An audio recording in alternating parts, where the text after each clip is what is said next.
অসাধু ব্যবসায়ী আছে রমজান আসলে নিত্য প্রয়োজনীয় পণ্যের মূল্য বৃদ্ধি করে দেয়। এরকম আছে না নাই?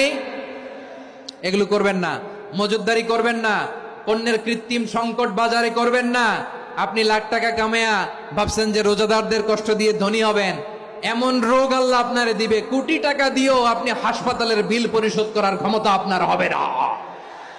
খবরদার। শেষ বয়সে দেখবেন কি কষ্ট আপনার হয়। আপনি রোজাদারদের কষ্ট দিয়েছেন, আল্লাহ আপনার সুখে রাখবে? আল্লাহর দোহাই লাগে, আমার ব্যবসায়ী ভাইয়েরা এটা করবেন না। আরব বিশ্বে আমরা দেখেছি, আরব বিশ্বের ব্যবসায়ীরা সারা বছরে ব্যবসা করে, রমজানে ভর্তুকি দেয়। আর আমার দেশের কিছু অসাধু ব্যবসায়ী রমজানে গলাকাটা ব্যবসা করে আর সারা বছর সইটার উপর দিয়ে চলে। চিল্লায় বলেন ঠিক কিনা? করবেন না, এটা করবেন না।